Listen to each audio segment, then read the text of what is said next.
నమస్తే. ప్రస్తుతం మనతో మాట్లాడడానికి పరిగి ఎమ్మెల్యే రామ్మోహన్ రెడ్డి గారు ఉన్నారు. అయితే నిన్న చేవేళ్ల నియోజకవర్గంలోని షాబాద్లో జరిగిన రైతు దీక్షలో కేటీఆర్ గారు మాట్లాడిన వ్యాఖ్యలు కాస్త తీవ్ర హాట్ టాపిక్గా మారింది. అది మాట్లాడదాం. మనతో పాటు ఉన్నారు ఎమ్మెల్యే గారు. సార్, ఎట్లా చూస్తారు మరి రుణమాఫీ అంశంలో కూడా కాంగ్రెస్ పార్టీ ప్రజల్ని మోసం చేసింది, పూర్తి స్థాయిలో రుణమాఫీ కాలేదు, ఒకవేళ అయినట్టు నిరూపిస్తే ఏ నియోజకవర్గం వచ్చైనా మేము రాజీనామా చేస్తామంటా ఉన్నారు. సో మీ నియోజకవర్గం పరిస్థితి ఎట్లా ఉంది? మరి నిజంగా రుణమాఫీ పూర్తి స్థాయిలో అయిందా అంటే ఏం చెప్తారు? నేను శాసనసభలో కేటీఆర్, హరీష్ రావు వాళ్ళ సభ్యులు, గౌరవ స్పీకర్ గారి అనుమతితో ఏ నియోజకవర్గానికి ఎన్ని కోట్ల రూపాయలు, ఎన్ని వందల కోట్ల రూపాయలు రుణమాఫీ అయిందని స్పష్టంగా చదివి వినిపించినాను. ఆ రోజు ఏం మాట్లాడలేదు. ఈరోజు వాళ్ళ దగ్గర ఉన్నటువంటి కొద్దిమంది ఎమ్మెల్యేలను కాపాడుకోవడానికి మేకపోతు గాంభీర్యం ప్రకటిస్తూ ఒక కాన్స్పిరసీ థియరీని ప్రయోగిస్తూ బట్టగాల్చి మీదేస్తారని తెలంగాణలో అంటారు. చోరు ఉల్టా కొత్వాల్కు దాటే అంటారు. దొంగే దొంగ దొంగ అని అరుస్తుంటాడు. ఆ విధంగా కేటీఆర్ చేస్తున్నాడు. ఎవరు నమ్మే పరిస్థితి లేరు. నేను ఈరోజు మీ దగ్గరికి ఈరోజు department of agriculture director Gopi గారు ఉన్నారు. వారి దగ్గర తీసుకున్న సమాచారాన్ని మీ ముందు ప్రవేశపెడుతున్నాను. నేను శాసనసభలో కూడా ఇది ప్రవేశపెట్టి మాట్లాడిన శాసనసభ్యులందరూ కూడా ఈ పుస్తకాలు ఇచ్చిన వారి నియోజకవర్గాలకు సంబంధించినవి. మొత్తం దగ్గర 21,000 కోట్ల రూపాయల రుణమాఫీ కాంగ్రెస్ ప్రభుత్వం రేవంత్ రెడ్డి గారి నాయకత్వంలో చేసింది. ఏ నియోజకవర్గాన్ని ఎంత చేసింది అన్నది కూడా చెప్పినాం. ఇప్పుడు ఇదే కాకుండా రైతు భరోసా కింద కూడా 12,000 రూపాయలు ప్రతి ఎకరానికి ఈ యొక్క 26 జనవరి గణతంత్ర దినోత్సవం సందర్భంగా ఇవ్వబోతున్నాం. ఇదే కాకుండా భూమి లేని రైతు కూలీలకు కూడా 12,000 రూపాయలు ప్రతి ఒక్కరికి ఇవ్వబోతున్నాం. రేషన్ కార్డు ఒక్కటి కూడా వాళ్ళ గవర్నమెంట్ ఇవ్వలేదు. బై ఎలక్షన్లు ఉన్న కాడ పోయి కొన్ని రేషన్ కార్డు ఇచ్చొచ్చు. మేము అట్లా చేయం. తెలంగాణ రాష్ట్ర వ్యాప్తంగా అన్ని నియోజకవర్గాలు కూడా రేషన్ కార్డులు ఎవరైతే దరఖాస్తు చేసుకున్నారో అందరికి కూడా రేషన్ కార్డులు ఇచ్చి ఈ ఉగాది పండుగ నుంచి సన్న బియ్యం పథకాన్ని కూడా వాళ్ళకి ఇచ్చినట్టుగా చేస్తున్నాం. రైతు బంధు పేరిట 15,000 ఇస్తాన కాంగ్రెస్ ప్రభుత్వం ప్రజల్ని మోసం చేస్తూ ఉంది. 6 గ్యారెంటీలు కూడా అమలు కాలేదు, అర గ్యారెంటీ కూడా అమలు కాలేదు అంటూ కూడా చెప్తా ఉన్నారు. ఏం చెప్తారు దీనికి?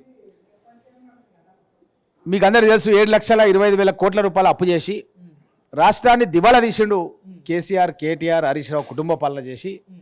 మా ప్రజాపాలన కాంగ్రెస్ ప్రభుత్వం వచ్చిన తర్వాత 21,000 కోట్ల రూపాయలు రుణమాఫీ చేసినాం. ఇప్పుడు ఒక 45,000 కోట్ల రూపాయల పథకాలను ప్రజల్లోకి తీసుకెళ్తున్నాం. ఈ 26 జనవరి నుంచి ఒక 10,000 కోట్లు అయితే ఇమీడియట్ డైరెక్ట్ బెనిఫిట్ ట్రాన్స్ఫర్ కింద రైతుల ఖాతాలో, ప్రజల ఖాతాలో వేయబోతున్నాం. ఇందిరమ్మ ఇండ్లు ఎస్సీ ఎస్టీలు అయితే 6 లక్షలు, బీసీలు అయితే 5 లక్షలు పెట్టి కట్టియబోతున్నాం. ఒక్కొక్క నియోజకవర్గానికి 3,500 ఇండ్లు. ఇంకొక మార్చి వస్తే ఇంకో బడ్జెట్ వస్తుంది, ఇంకో 3,500 వస్తాయి. అంటే 7,000 ఇండ్లు ప్రతి నియోజకవర్గానికి రాబోతున్నాయి. వాళ్ళు ఎక్కడ కూడా మా జిల్లాలో కాదు, మా నియోజకవర్గంలో ఒక్క 2 బెడ్రూమ్ ఇల్లు కట్టలే.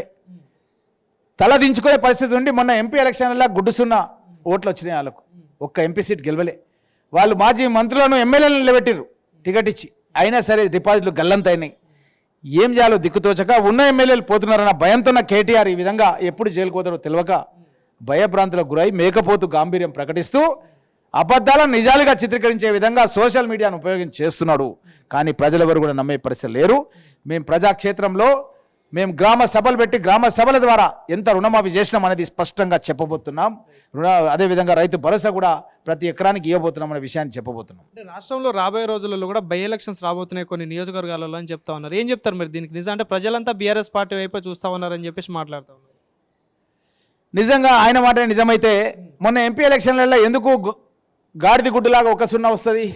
రాదు కదా. నిజంగా వాళ్ళకి అట్లాంటి పరిస్థితి ఉంది. ఎందుకు వాళ్ళు మొత్తం కూడా అమ్ముడుపోయినారు బీజేపీకి? కాబట్టి వాళ్ళది ఈరోజు ఎవరు కూడా ఓట్లు వేసే పరిస్థితి లేదు. ప్రజలంతా కూడా కాంగ్రెస్ పార్టీతో ఉన్నారు, సంతోషంగా ఉన్నారు. 35,000 కోట్ల రూపాయల నిధులని, 35 నుంచి 45,000 కోట్ల రూపాయల నిధులను వివిధ పథకాల రూపంలో ఈ 26 జనవరి స్టార్ట్ చేస్తున్నాం. ఒక 10,000 crores అయితే ఇన్స్టెంట్ ట్రాన్స్ఫర్ పెడుతున్నాం. కాబట్టి ప్రజలంతా కూడా కాంగ్రెస్ పార్టీని గెలిపించుకోవాలని, జిల్లా పరిషత్ కాంగ్రెస్ ఉండాలని, కేంద్ర రాష్ట్రంలో కాంగ్రెస్ ప్రభుత్వం ఉంది, జిల్లాలో కూడా కాంగ్రెస్ ప్రభుత్వం ఉండాలి, మండలాల్లో కూడా కాంగ్రెస్ ప్రభుత్వం ఉండాలి, సర్పంచ్ కూడా కాంగ్రెస్ పార్టీ వాళ్ళు గెలవాలని పట్టుదలతో కాంగ్రెస్ పార్టీ కార్యకర్తలు అందరూ కూడా పనిచేస్తున్నారు. ప్రజలంతా కూడా అనుకూలంగా ఉన్నారు. అంటే రాష్ట్రంలో కూడా అరెస్ట్ రాజకీయాలు చేస్తూ ఉన్నారు కాంగ్రెస్ పార్టీ. అయితే మొన్న జరిగిన ఫార్ములా ఈ కార్ రేస్లో కూడా అక్రమ కేసులే పెట్టారు తప్ప ఎలాంటి అవినీతి జరగలేదంటూ కూడా చెప్తా ఉన్నారు. మరి ఏంది మరి మీరు పెట్టింది అక్రమ కేసా? నిజంగా అవినీతి జరిగితే మరి కేటీఆర్ అరెస్ట్ కాబోతున్నారు అంటే ఏం చెప్తారు? మీకు తెలుసు, కేటీఆర్ హైకోర్టుకు పోయింది అరెస్ట్ చేయొద్దని. హైకోర్టు రిజెక్ట్ చేసింది. సుప్రీంకోర్టుకు పోయిండు, సుప్రీంకోర్టు కూడా రిజెక్ట్ చేసింది.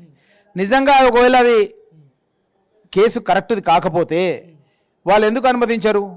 కాబట్టి ప్రైమా ఫేసి కేటీఆర్ చేసినటువంటి లావాదేవీలో తప్పులు ఉన్నాయని ఇక్కడ హైకోర్టు సుప్రీంకోర్టు గుర్తించింది. గుర్తించడం కారణంగానే అలాంటి ఆదేశాలు ఇచ్చింది. మీరు విరమించుకుంటారా, ఆదేశాలు ఇవ్వాలా అంటే విరమించుకుంటామని అక్కడ నుంచి విరమించుకొని వచ్చిండ్రు. కాబట్టి వాళ్ళు ఖచ్చితంగా ఇక్కడ ఏసీబీ విచారణ కాదు, ఈడీ విచారణ కూడా స్టార్ట్ అయింది. గ్రీన్కో గోపి మిత్రుడు, కేటీఆర్ మిత్రుడు, ఆయన పైన కూడా విచారణ స్టార్ట్ అయింది. కాబట్టి అధికారులను కూడా ప్రశ్నించారు. అంత డాటా కూడా తయారైపోయింది.